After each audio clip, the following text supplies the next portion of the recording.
Hey everybody, my name is Liz Bills and I'm a singer-songwriter who has overcome muscle tension dysphonia. And in today's video, I chat with my friend Faisal, who is a fellow muscle tension dysphonia survivor, all the way from Bahrain, and he's in a band called the Relocators. And today we chat about our journey with MTD and how we overcame MTD and how we believe that muscle tension dysphonia is a mind and body condition. And now I'm adding another piece to it. It's a mind, body, and soul condition. So if you're retraining your voice, that's included, and then you can go into other areas like your mind and your soul. So we talk about all of that today in this video, and I hope you enjoy it. This is the first time we ever spoke in person over Zoom, and I felt so connected to Faisal, and we are on the same journey. And I will do my best to post everything down below. That's it. I love you guys. And I hope you have a great day, and I'm sending love and healing and light and empowerment to you all. And I love you.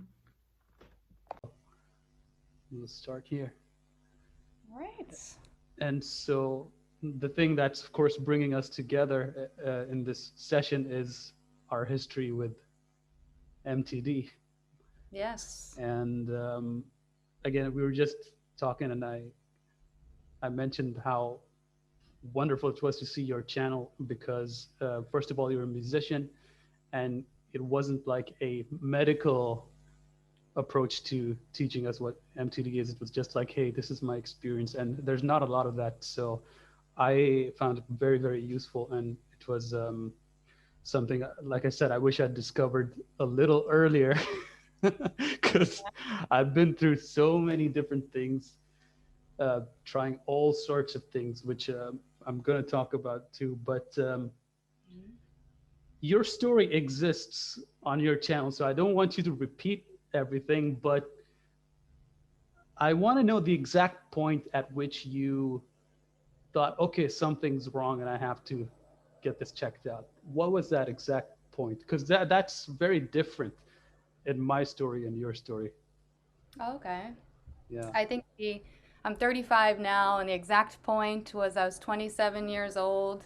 I was in an abusive relationship. I was under a lot of stress. I moved to a new area, and then I also just had started Berklee College of Music. And I just started my career in teaching. And I'm very introverted.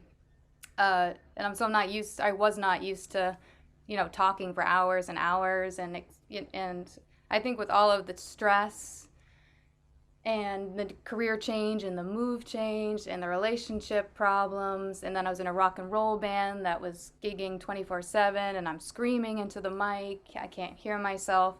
That was the perfect storm for me to develop MTD. And I didn't know it was MTD for a long time, but the first, symptom I had was it felt like burning in my throat, which now I know is tension, but I didn't know that at the time. I just thought maybe it was acid reflux or something was wrong or inflamed. But I didn't make that tension connection for quite a while. Mm. That's interesting because, okay, so let me tell you like what my deal was. I never knew that. So I had MTD since I was a kid, before I can remember. And I never knew that what I feel when I'm speaking is not normal. Up until just like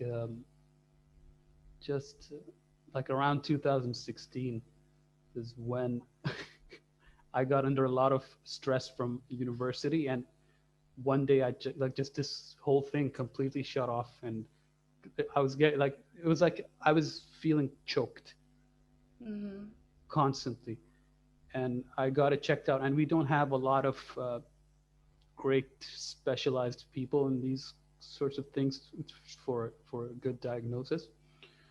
Um, but but that's what's different about my history with MTD is like I never knew that this thing that I'm going through is not normal. So I had a few things which were like, first of all, I had a very muffled voice, and it's still not as open as it can be, but like I would say I'm about 90% recovered. I'm almost there. But the other thing is, whenever I would speak, I would do this. I'd have to crunch my neck in and to produce sound, and there'd be like phlegm 24/7. It's like, to me, it's all normal. This is all normal. This is how the voice. This is how my voice is. But yeah, that was the moment when um, I completely, like, I felt so choked, and I went to a um, to a specialist, and this was the only person. I've been to a few others before, but this was the only person who said, you've got something called muscle tension dysphonia, and that's where the recovery point started. And I don't know if you were you did you happen to change your technique as you got to discover what the whole MTD thing? Did you have a different technique before, and then it changed later on? Yeah, I think I also grew up with a sort of unhealthy speaking voice, and it didn't bother me because it didn't hurt, but I do remember noticing that sometimes it would hurt, like if I say my mom came into town, she lives far away, and then I'm a chatty Cathy, I'm like talking like crazy, and I noticed that, oh, this doesn't feel very great. But then it would lift and everything would be fine. Um, but Yeah, so growing up, I would talk, like pretty like sultry and deep in my throat and very quiet too. And so I had to, if I want to have a nicer, less weight in the throat, I have to talk brighter. Like the way I'm talking to you now is like my teaching voice, my performing voice, or my, you know, uh, this is the voice that I use to carry me through life. But Mhm. sometimes I will revert to the other voice. It's a very emotional too, I noticed. Yeah, exactly. That I got to know very later on. Like, I just realized how much how much the emotional and mental aspect had to do with the functioning of my voice, and it was that way all along, but I just didn't notice it. Yeah, But then, when, like, awareness is the number one thing, right? So awareness. Yes. yeah, but then at some point I got like hyper aware of every Yeah, anything that would happen. Hey, it's my voice. Like, I was, sounding like a diva. that's right. Yeah, that's Yeah, yeah. I think but we all go probably through that phase as well. yeah, yeah. Um, did you get any kind of? So were you teaching back then, when it started? Teaching Yeah, voice? that was one of the big components, and I think that's what really started it was this new career in teaching music. And it Okay, wasn't even from singing, it was from speaking. from So speaking. by the end of my teaching day, it would hurt. Ugh, it would be so awful. Like, and I'd have the headache, and it would just be so awful to try to get through. And that's where it started in the teaching. Yeah, because I was going to ask you whether you got advice from other singing teachers or something, because this happened to me for a long time. I didn't get advice from teachers, um, like one on one, but I went through every singing course, and so many different ones with different opposing techniques that Yeah. just destroyed my voice even more. Oh, really? Oh, Yeah, wow. yeah. So I was just wondering if that was the case with you. No, I'm grateful I was never paired or learned with someone who maybe gave me inappropriate technique, perhaps, is what happened to you. Or it's sometimes online, like it's different from coaching because they'll tell you to do an exercise, but they can't hear how you do it. So, Yeah. the exercise, when I'm like working, especially with MTD students, I'll try an exercise that I think will work great, and it doesn't work great at all. I'm like, don't do that exercise. And then I have to Yeah. keep like tailoring and retrying different things. So that's probably part of it too. So with MTD, I really think working with someone in person is super important. And for me, I guess I've only worked with a few coaches. So I worked, when I started this journey, I worked with one in Boston, and I felt like she just gave me CDs and it was like a one size fits all. And I was like, this isn't going to work for me. And then she was making me like hold open my ribs and stuff. And it just felt like I was doing all this hard trying and Yeah, tension. yeah. And so now I found my coach, Aliana, who actually lives down the street from me, which is a blessing. And I've been seeing her every year, maybe 3, 4 years now. I don't know how long it's been, maybe 5. And she's a classically trained singer who has like a modern contemporary spin on it because I am a contemporary singer. And just by working with her, it's changed my voice and my pain. Mm. Learning like the fundamental technique that works for my kind style of singing, if that makes Exa- sense.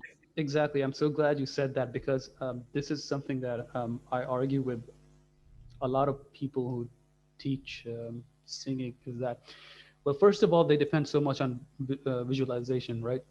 And I tell them, see, the way you visualize, let's say, singing from your diaphragm or pushing or whatever, is not the way I'm gonna visualize it. So if anyone says the word push, my entire body is gonna go like Yeah. it's not gonna work for me. Yeah, it's like that you have to even be careful the words you use. So like, yeah, and Yeah, I like I'm all about like a natural approach. Like, and my coach is too. Like, how do we use our bodies naturally, where we're kind of thinking less about how, and we're trying less, and we're just kind of trusting our body to do its natural mechanics. And that's what I've been working off of. And now, like this year, I've started to, not be afraid to use more engagement in my muscles because I realized I was afraid to engage or to feel any like engagement or tightness or muscular, tension. So, it's a fine balance. You need both. yeah. It's You know. fascinating you say that because like I recorded 2 EPs. So I recorded an EP back in 2013, and it was like with completely trashy technique, just whatever my voice was, which is fine because we do like blues alternative and like Oh, it yeah. sounded okay. Um, Good. but there was such a huge gap between that EP and the next one, which we only released last year, because the entire time I couldn't get my voice to do the things, the simple things that I wanted it to do. Mhm. And I went into that phase where I was like, when I finally like got some freedom, that hey, I don't want any kind of tension, any kind of pushing, any kind of, and I developed that fear. And it's You're, just now that I'm starting to engage more of my body into it, more of like it's okay to just go to the edge a little bit and come back. And like it's again, it's awareness. I'm so um, like I know when things are gonna go wrong, so but I can still push it just a little bit more and also do it the right way for me. yeah. Yeah, to find what works, what feels good for you and what's working and what sounds good, is- Yeah, instead of just trying to do it the right way or whatever. So I think, yeah. So how did you deal with all the neck muscles? Like I know that you did a lot of like some physical manipulation and massages and stuff, but did you? So these were things you were told exactly how to do by the doctor? yeah, I think the first one was just the massage, the laryngeal massage. I don't know if I'm saying that Yeah, right. yeah, I put a video online on that. We can link it below. yeah. Um, they showed me that at By the way, I watched your video and I used some of those. So thank you for nice. that. Yeah, you're welcome. Yeah, 'cause sometimes it just everything really gets stuck or fused Yeah. together.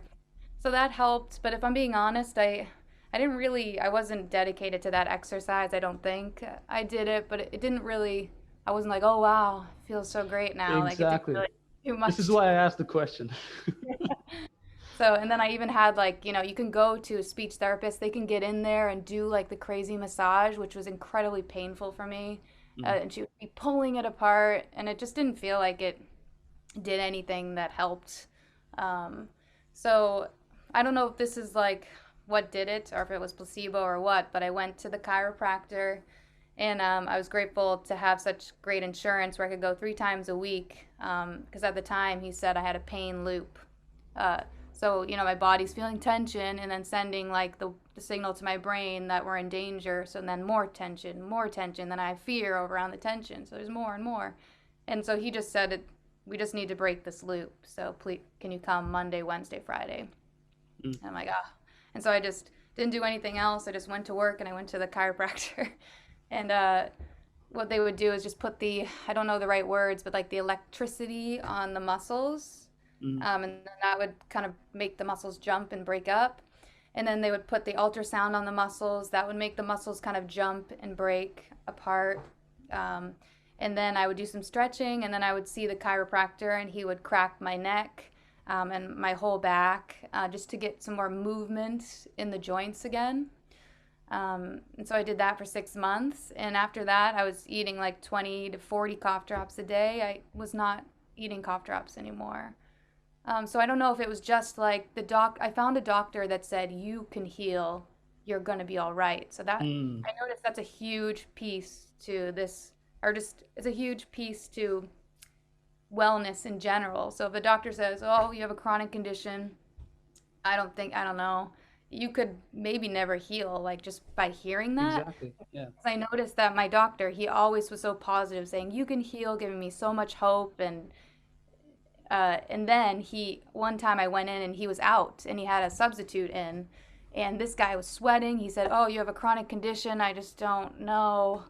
And I was like, wow, I think just how my doctor is talking to me could be like a big part of the reason I've healed. That's exactly. I've always fought to find doctors like that and Yeah. fired the ones that say I should quit singing, because I just think no doctor should ever say that. Like The proof placebo is effect. here, right? Yeah.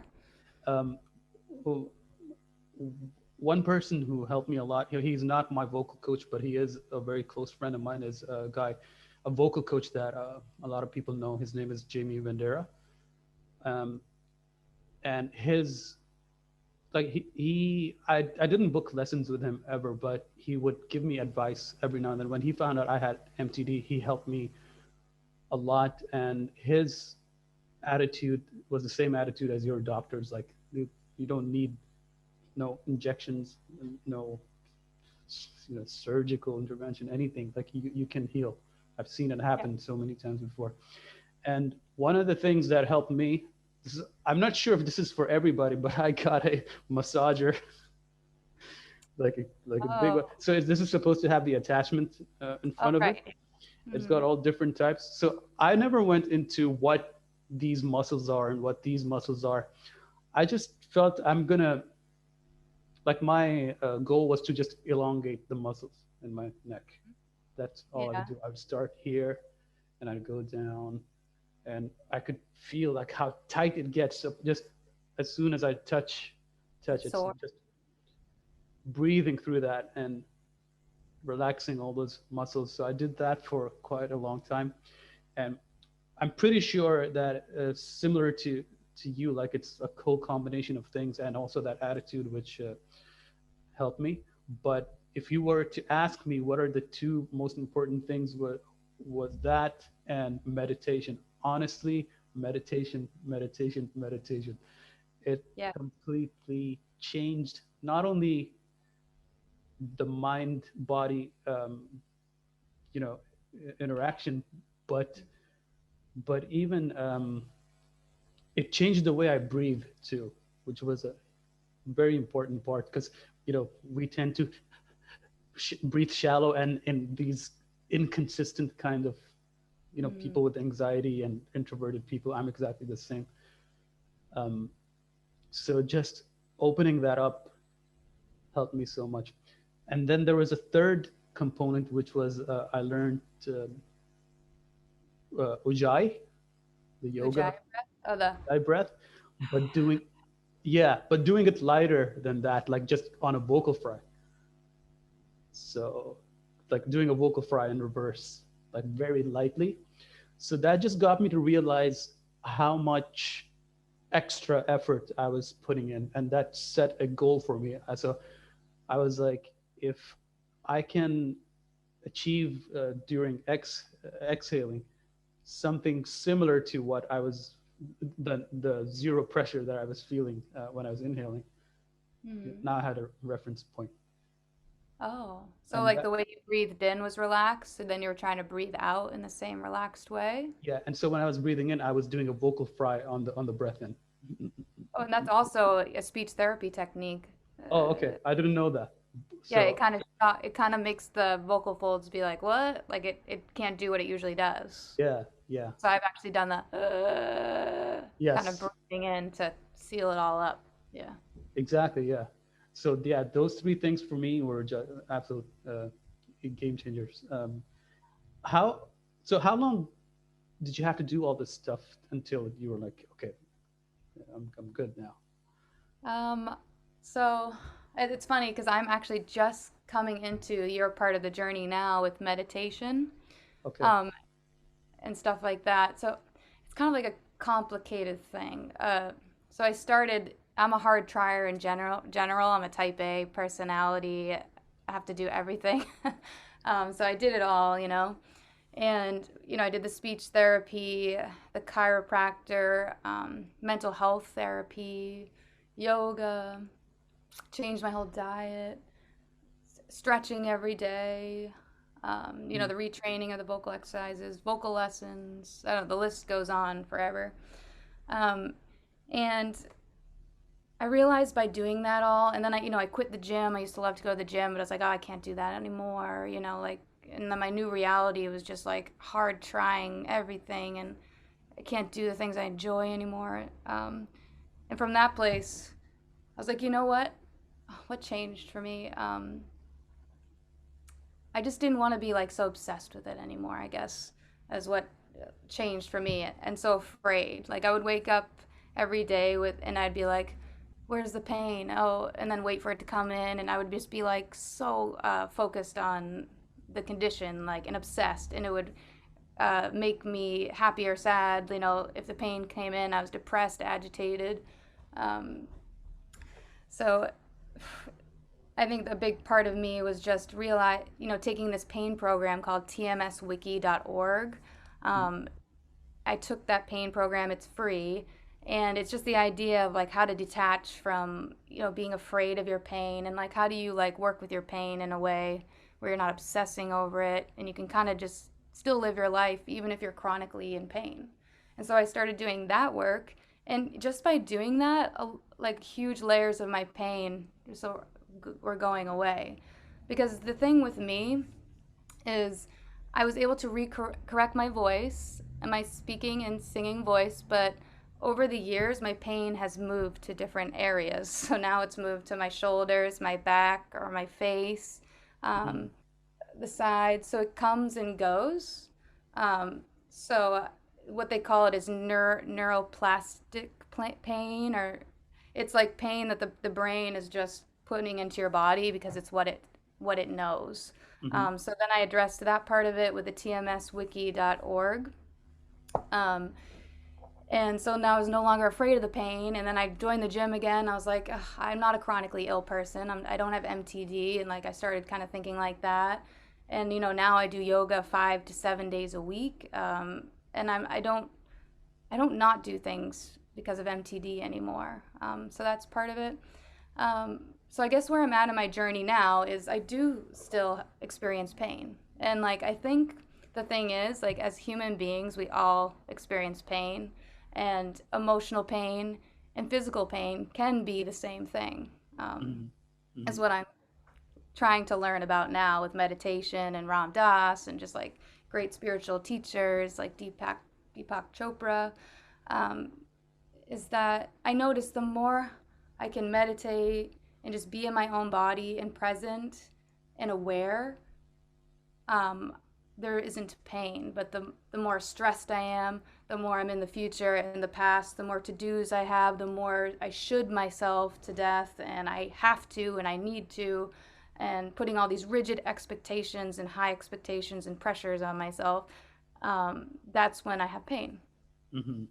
So now I'm kind of in that area of my life where, okay, I can sing, I can talk, I have like 30 students a week, I can sing I can live a very joyful, great life, but I still have pain. So now the question is that the goal in life to be completely pain free, or is the goal to allow your feelings and emotions and all of everything to come through you, and that's the human experience?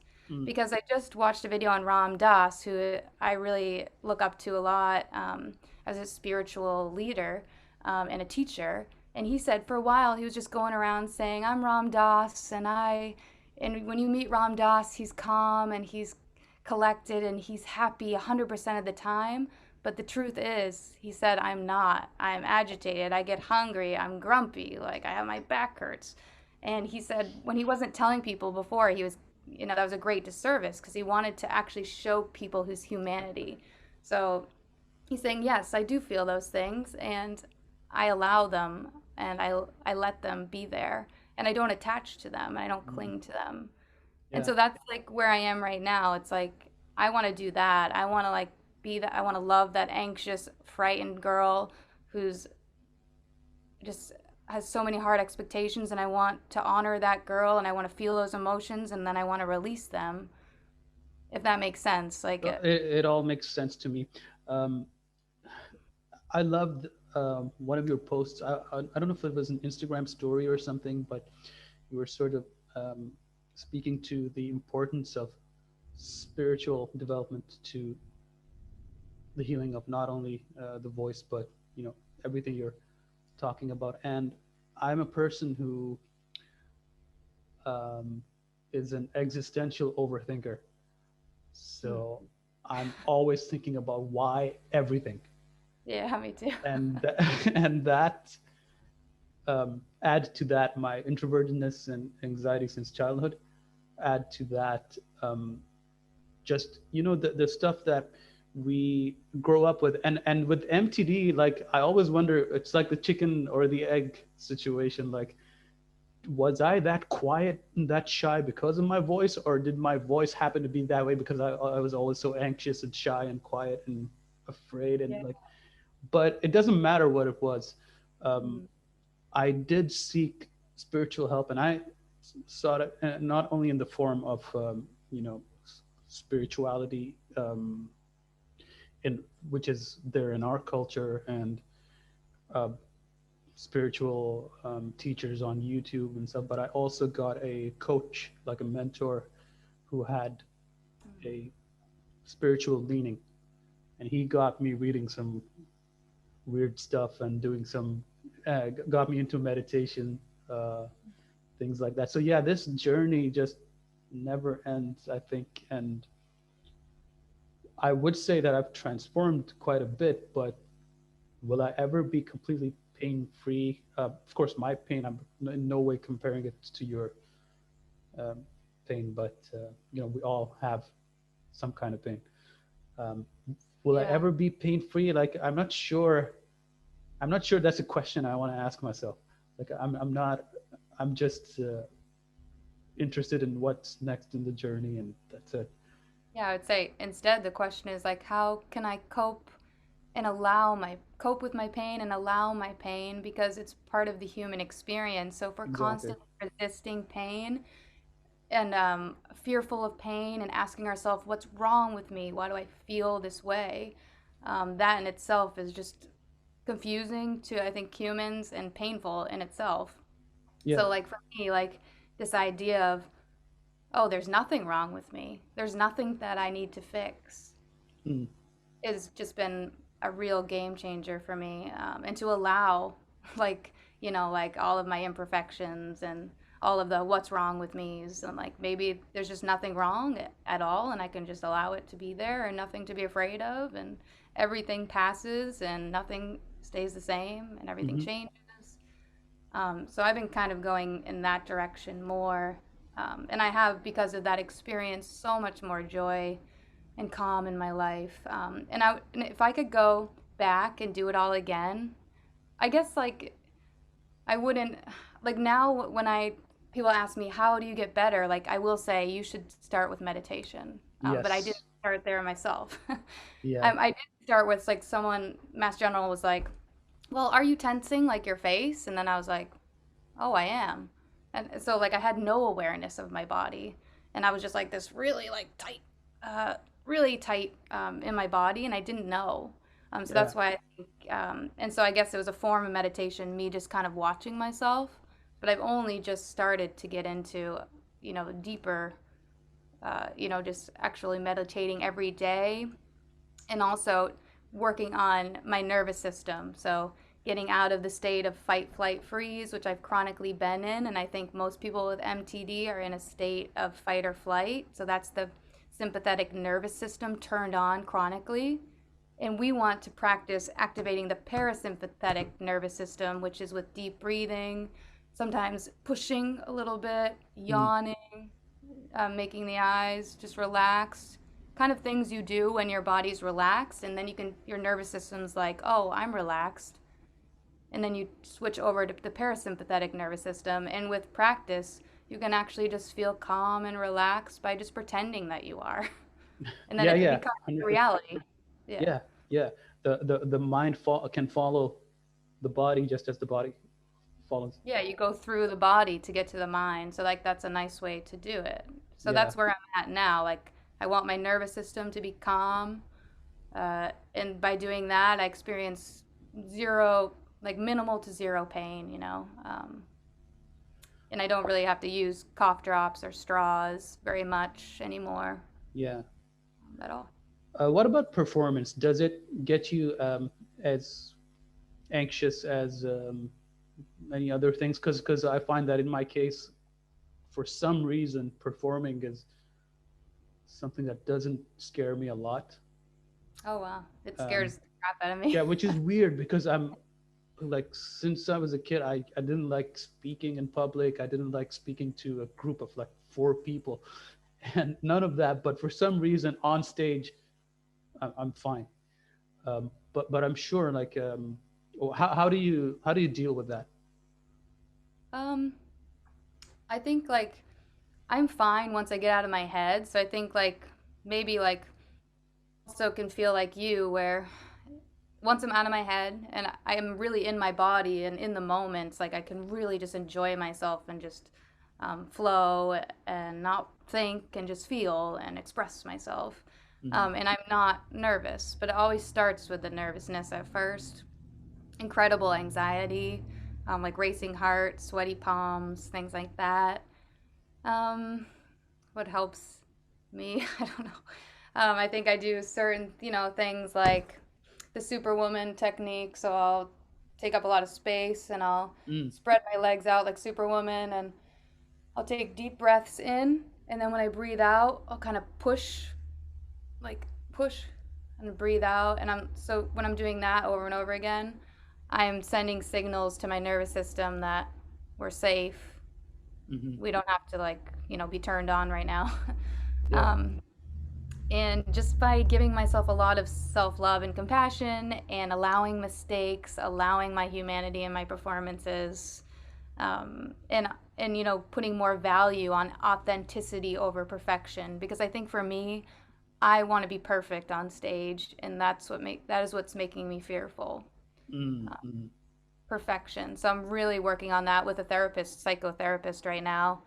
Instead of perfection, authenticity, that, and I keep just redirecting that sort of mentality to that mentality, Yeah, just practicing a new way of looking at it. yeah. One of the things that I practice, and this is something I learned from my mentor too, is to change, what's happening with my mind and my body. I have to change the data stream, and the data stream that's coming in is tricky because most of it is subconscious and stuff I don't realize I'm taking in. So how do I counter that? Is I completely like overload myself with things that I want my inner child to hear. Yeah. So I would literally like I have an app on my phone which is just like a clicker, like a click counter, Oh, yeah. and I would just keep affirming and validating the things that I want to tell the inner kid, over and Mm. over and over and over and over every single day until that just becomes, at some point it does become a strong belief, Yeah, just even becomes though like it's, part of your yeah, it routine. looks so mechanical when I'm, and stupid when I'm initially when I'm doing it, right? But over time, like, it actually does work. It becomes just a part of your, um, your brain processes it as truth. Yeah. That's definitely also something that helped me a lot, and also, like, really simplifying my lifestyle. I dropped so many things that weren't serving me, so many things, Yeah. which True. yeah, which really helps a lot. Yeah, it does. Yeah, you don't realize everything that you're holding on to in your life that's like making you feel bad, you know? Exactly, yeah. Yeah. So I have a lot more time to just go on nice walks and take my clicker and just spend a lot of quality time with myself, which is something I Oh, really started appreciating. And that's the thing about this year with COVID and everything. Um, I found I chose to look at the bright side, that there's mm, so much time to work on myself. yeah. Yeah, Yeah, and I feel like we're all going through a great awakening right now. There's so many people like us with the same story of, coming back to themselves yeah, and not really having the patience anymore to do things that don't serve them. Um, yeah. Yeah, for me, it was like people pleasing is a huge thing, mm, being perfect. And I realized people pleasing is confrontation avoiding. So I realized yes, that, and I'm like, all right, if I can just have this confrontation, then it's over. Saying no more instead of yes all the time. And mm, yes, taking out the to-dos and like doing like one or two things a day, like.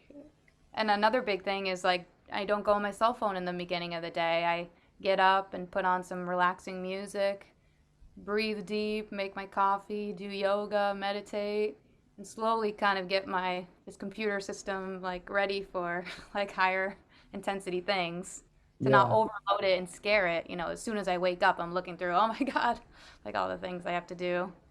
yeah. Yeah, that phone thing, like, that's something I could incorporate into my lifestyle. I do pick up my phone first thing in the morning. It's not, I don't go to Twitter, I don't go to any of those places, but yeah, that is definitely a good habit to start the day with. I don't know, just being with yourself for a little while and, like, Yeah, kind of like ease into it. ease into it. Yeah. Yeah. So yeah, that's definitely something I'm going to take away from this conversation. There are so many things, honestly, we could go over, and this could easily turn into a 5-hour conversation. But I want to Yeah. ask you: is there anything you um, wanted to address that maybe you haven't done in your videos before, or something? Um, no, no, I think I did address it in a way. I think, yeah, the big question is like, and that we already talked about was, am I cured? And like, what does cured mean? Like, Yeah, and sometimes I don't know. Like, at one time I felt like pressure to be like, yes, I'm cured, and I know all the answers, and you do this and that, and there you go. But now I'm more like, there's, it's just very complicated. Like, I work and I teach 30 students a week, and I barely ever have to use like this old straw technique anymore, like ever. And if I do, I'm like, oh, it's been a while. Like sometimes I need it. yeah, But I'm like, oh, I barely ever use this. That's awesome. And I don't eat cough drops anymore. I don't really have an intense burning. Maybe if I'm under stress, I will have it sometimes. Uh, but like in my opinion, I don't really have MTD anymore. Uh, I feel good, and I really don't want to say, oh, I'm a chronically ill person. mm, Or me, I don't want to be in that vibration anymore. So I'm just not. Um, yeah. so it's just complicated. But yeah, I don't think And there's anything I haven't shared. and I definitely 100% believe that our journeys are for learning. Um, nonstop. Like, we just keep learning and learning and learning and learning, and then whatever Yeah, happens next, this learning does not go away. Like, yeah, and the dark times are where you learn. Like I noticed the Yeah. pain and suffering is what has brought me to this place in my life that I don't know, and it's brought me so much substance. Like it's given me something to say, something to believe in.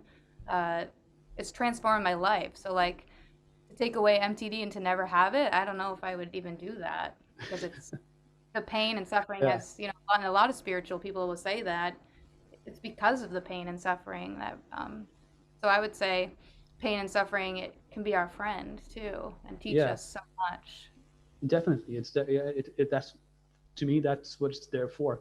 Um, it looks to us like something dark and unfortunate, but it's also like we there's so much we don't understand, right?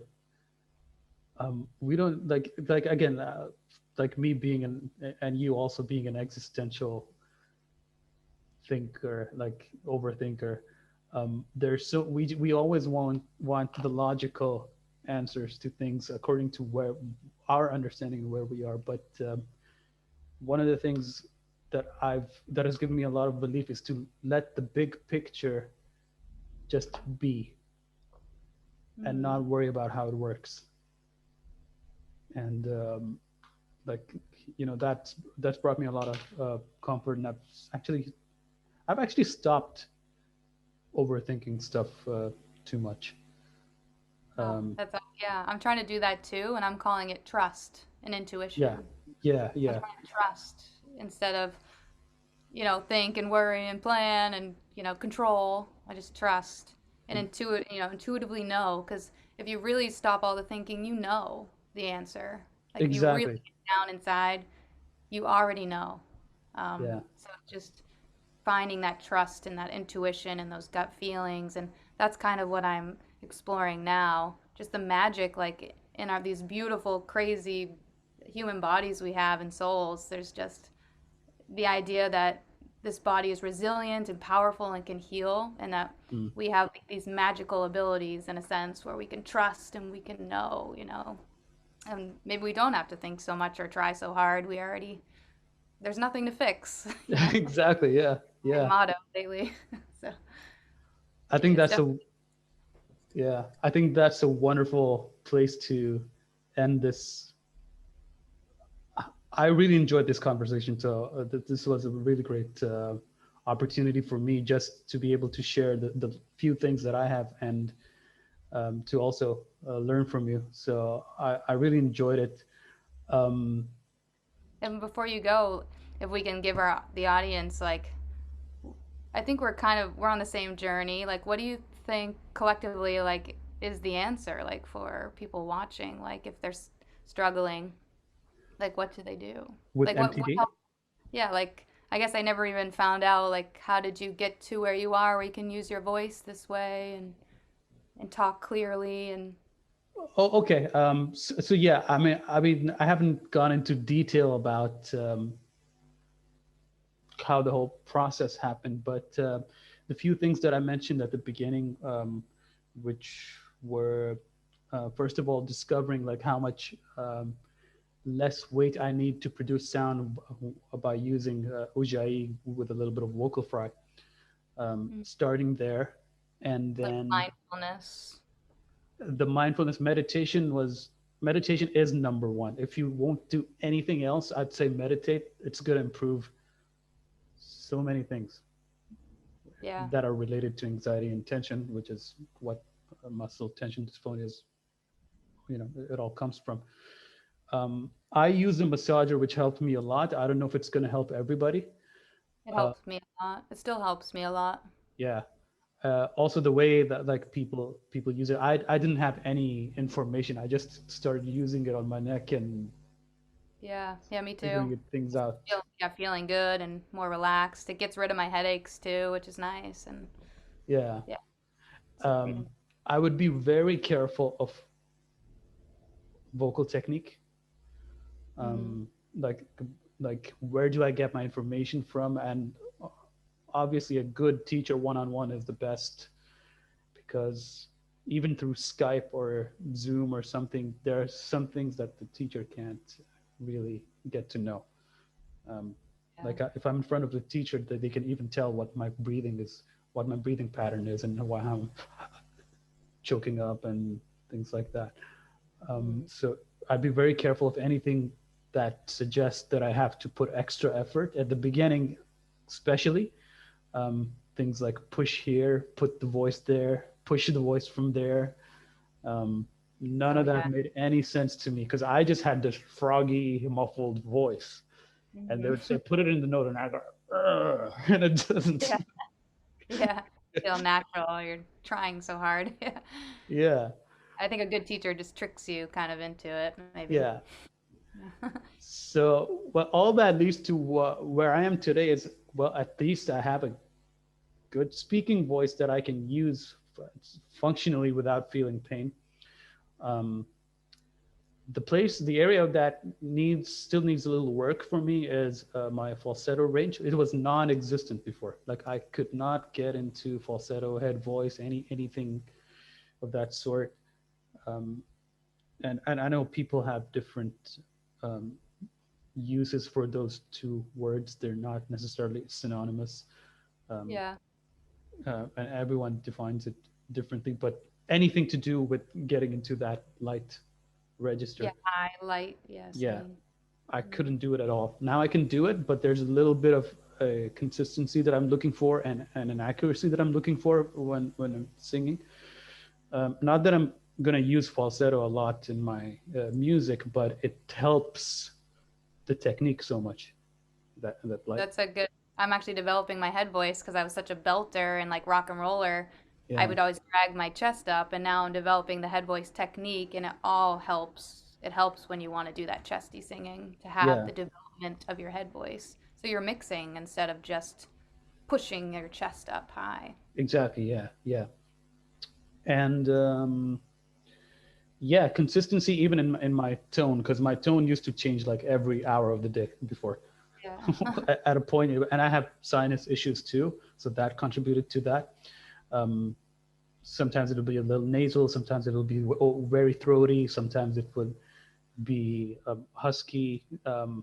Just like I'd record something and then I'd record the same song the next day and it would seem like two different singers. Like, come on. Yeah. so so yeah, there's consistency happening now. Um, and I'd say, yeah, I still I still have work to do, and still, like, technique wise, I haven't been a great singer ever. Like, I don't have amazing technique. I've just been a good singer with a good voice. Now I'd like to explore what I can do when I actually you know, work my voice out. Yeah. So Free it up. Yeah. free it up and start getting into um, more complicated stuff. Start doing some runs, learning how to, you know, use my voice better. Yeah. Yeah. So that's my journey right now. And So it sounds like sorry. what helped is like so it sounds like what has helped you is kind of like breath work and being very mindful in the breath work and releasing muscle tension in breath work. Yes. Yeah, which is a huge one for me too. So actually being able to practice relaxing the muscles in speech and breath. Yeah. And then also a very uh, kind of obsessed sort of mindfulness, like for on yourself and your body and your Mm. thinking mind Exactly. Yeah. is the other Yeah. one. And then of course a great vocal coach. And yeah, for me, like speech therapy was important. And yeah, I think those are the things. And also like that the work is never done. Like we're going to the spiritual gym, or you know, like the whatever you want to call it every day, and you're working on yourself. And that's how I think people live pain-free, calm, joyous sort of lifestyles with ease and relaxation. And I think that's how you Exactly. do. Yeah. Yeah. It's fascinating. Like I'm here in the Middle East in a little country called Bahrain, um, and it's fascinating how we can, like, you're on the other end of the world for me, but like we can connect this this little thing called MTD and open up so much, uh, so many. What's the word I'm looking for? Um, It's like so much in common, maybe, or in common, and it's like rabbit holes, right? It's like we can talk about these things forever and ever, like the whole spiritual side of things, the whole mental game side of things. But again, like my philosophy is to simplify everything. yeah.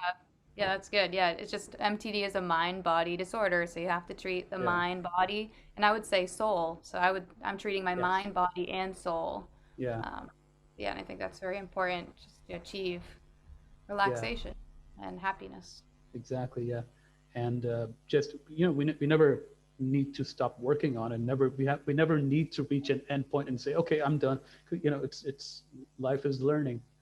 And Yeah, yes, we get better, we grow, and we get better, and we grow, and we grow, and we grow, and that's what we're doing. Well, yeah, we need to stop worrying about where am I gonna get, yeah. Or like, how can I fix this? How can how I can I, fix? yeah, yeah. Yeah, We should just do a little better and a little better and a little better and keep learning and yeah. growing, and Because yeah, that's the it. idea is like you don't go to the gym to get abs, and then you're like, okay, I'm done. I have abs, like, and I'll just have abs now. It's like you have to go for the rest of your life if you want to have that kind of physique or whatever. It's the same is true with your mind, body, and soul. If you want to live a spiritual life or a pain-free life, or a life where the pain isn't running your life, I think that's where the work is. I relate it to martial arts because I do martial arts. It's like if you think you're good, you put yourself against the next tougher opponent and say, Yeah, let me put myself into more trouble. Like, and let me put myself into more trouble so I can learn and come out stronger, and then more trouble. And then, yeah. that's exactly it. That's life. Yeah, and I think it's a beautiful journey. Like I think some people at first are kind of devastated maybe to even hear that, or to think that oh, there's no like quick fix. But yeah, for me, like MTD has just been giving me gift after gift after gift. Like of just all this pain and suffering has changed me in all the best ways, and I've made that choice to be changed in a positive way instead of Exactly. And being a I power believe that the victim. two most important things that people can get from this is number one, MTD can be healed. Yes, We yeah, and I both, think we're great examples of that. yeah. And I think the value of this is like,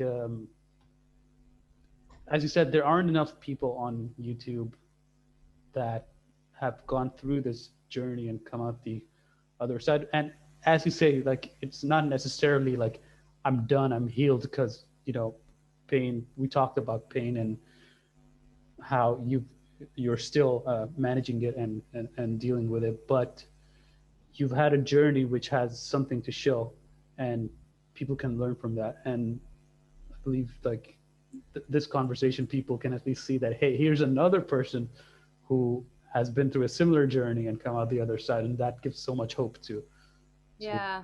Yeah, it shows that our journeys are so much the same. I think this is what works, the mind, body, and soul sort of connection and just tending to each part of ourselves and yeah, even just like looking at ourselves. Maybe some of us the first time in our life, like looking at our body, and saying, oh, wow, I'm really just holding my shoulder like up a whole day, like, yeah, uh, yeah. And so I'm very happy with our conversation today. Like, is there anything else you want to add before we stop this? I think that's it. Um, I don't think you ever introduced yourself or where you're from. Maybe you could tell. Yeah, I just realized I'm not a professional interviewer. Just in case you didn't notice, I'm just a guy. So yeah, I'm from Bahrain, an Arab country in the Middle East, like connected to Saudi Arabia by a bridge. Mhm. Um, my name is Faisal. I am the singer and guitar player and songwriter in a band called the Relocators. Uh, we do like alternative, bluesy, rock and roll kind of stuff. Um, that's that's about it. That's about all people would be Yeah. interested in knowing about me, and of course, if this is going to be on your channel, like people are going to know who you are. So um, I, I'm I'm very impressed with your music and your voice too. Like when I heard your voice after hearing your entire story about on you having MTD, and then I heard your voice, and I was like, nah, she never had MTD. It's a really really good singing voice. Oh, thank you. Yeah, Well, I'll look you guys up and listen to your stuff. Yeah, thank this is you. our first time ever talking, so it's really Yeah, cool. I yeah, love the social media experience. So exactly. Yeah, that's how we connect all over yeah. the world. Yeah. All right. So very nice finally meeting you. Like this was long overdue, and Yeah. let's hope that people get a lot of benefit from this. And thank you so much for doing this. Yeah, thank you. This was awesome. I really Yeah, enjoyed myself. yeah. All I'll see right. you.